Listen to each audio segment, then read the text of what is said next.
All right, so I made a list because tell me why. I was on Glassdoor the other day for research, and all the CEOs are awful. Like, it's bloody horrendous. So let's talk about CEOs, and this is very much a stream of consciousness, so hopefully things come together in the end.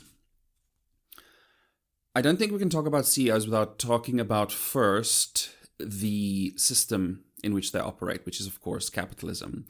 Now, I'm not an economist, but my understanding of capitalism is it's not just about making money, that's fine. It's not just about doing business, that's fine. Capitalism is a very specific way of operating in that its primary function at its core is about consistently maximizing extracting value. And you can slice it any way you like. That drive for constantly maximizing value extraction inevitably leads to exploitation. I mean, there's no way around that. And that exploitation can take various forms. The most common one is, of course, not paying your people enough, or seeing with how little paying your workers you can get away with. Suppressing unions is another common one. Lobbying against consumer protections, lobbying against environmental protections, procuring raw materials from unethical sources. Exploitation always in the end results here. And I think there is the core issue with why the people that work for these CEOs just simply cannot. They simply cannot. I mean, it's no surprise really if you think about it.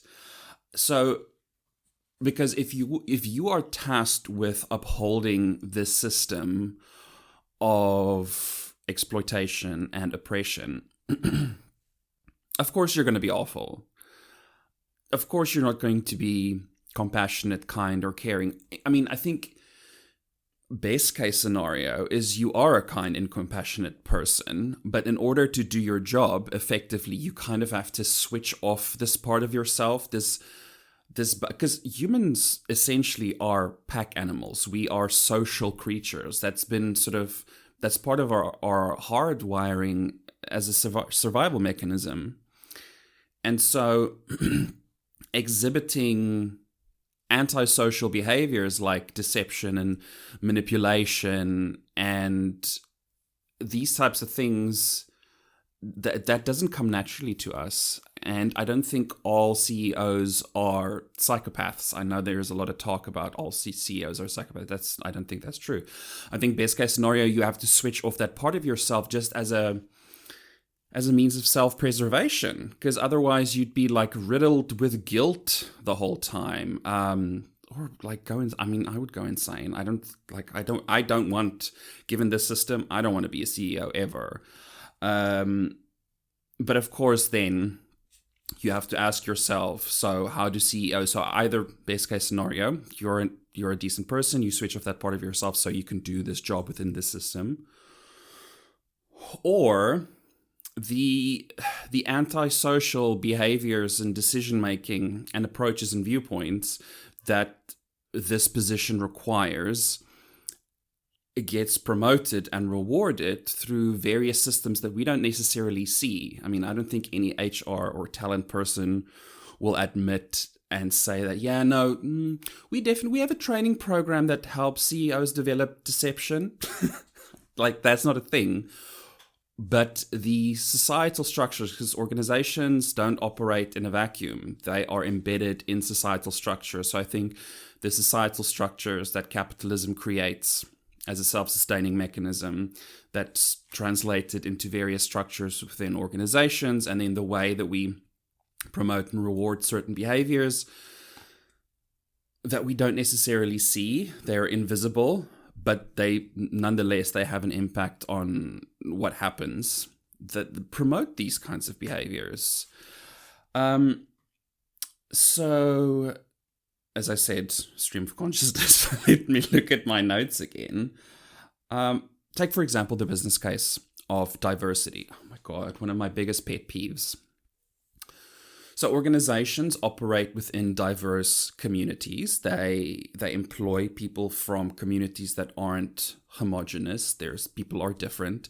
They serve homogenous. They serve not homogenous groups. They serve diverse communities. They employ from diverse communities. They procure from diverse communities. So it makes sense ethically that your workforce should represent the communities from which you employ, who you serve, who you procure from. But there's, I think it was like in the 90s, this idea of the business case for diversity came out, where diversity and inclusion needed defense, saying that, yeah, you know what, if your company is diverse and inclusive, you're going to see that reflect on the bottom line. And to me, it's just like, okay, but what if it didn't? What if I couldn't measure tangibly profits as a result of improved diversity and inclusion? Are we just not going to care about diversity and inclusion? That's why it's a pet peeve of mine, because, a compassionate, caring, decent human being, and I know I'm using decent a lot here, which is very much a personal value judgment. Different people have different views of what decent is, but here I mean kind, caring, compassionate person. They would look at this and go, yeah, I don't think we're going to care about diversity and inclusion if we can't see profits or productivity or efficiencies from that. And that's crazy. People spend most of their waking hours either at work or preparing for work. That living in a way and working for a person that is inherently exploitative and oppressive is wild to me, because we've created these systems. They don't have to be like that. Capitalism has done a really great job of convincing at least Western society, I can't speak for all societies, but at least Western society, that this is the only and best way, which is nonsense. We don't have to work like this. We don't have to promote these types of behaviors in senior decision-making roles. Because at the end of the day, something like, let's continue with the example of diversity and inclusion. Diversity and inclusion sometimes costs money. It sometimes takes time. Being compassionate and allowing someone to, psychological safety, that's very popular right now. Psychological safety costs money. It's not, in the long run, yeah, sure, you're maybe going to see more innovation, creative problem solving, people performing better. But being compassionate and kind and a decent person isn't always cost effective.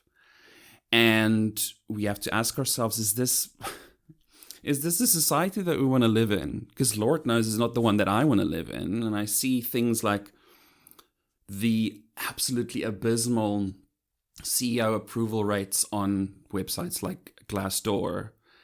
And I just think to myself, how did we get here? And how do we get out of here? Because I also, for all of the shit that I'm talking about CEOs, I will also say that, I suppose I can let this go. I didn't even really need this because I'm so worked up about this situation. I've met great CEOs. I've worked with great CEOs. So those of you who don't follow my content, I'm an IO psychologist. I do a lot of work in, obviously, diversity and inclusion, if it wasn't clear by now, but also leadership. I do a lot of coaching, executive coaching, and I've worked with really great CEOs. I work with a lot of startups, and I have worked with really great CEOs. But here's the thing. The really great CEOs are usually first-time CEOs. They're usually younger CEOs. They're usually CEOs from smaller companies, or they're founders/CEOs. When the company gets older, bigger, they tend to not be. And that's pretty much it. Misery loves company, so sound off in the comments what your thoughts are on the current state of CEOs, and what do you think we can do about that? Where do we go from here? And this was just a rant, but I feel shameless plug is probably in order as well. So if you want to work with me, if you're a CEO or you're on a leadership journey to become a CEO and you want to work with me, go to the link in my bio, schedule a free chat, see if you want to work with me, and otherwise just also, drop me hate mail in the comments. That works too. If I've offended you, prove me wrong. I would love to be proven wrong, because it means then that I don't have to be this cynical and jaded. So thanks for joining in, and tune in for my my next rant on something else that I find terrible about Western society. Bye.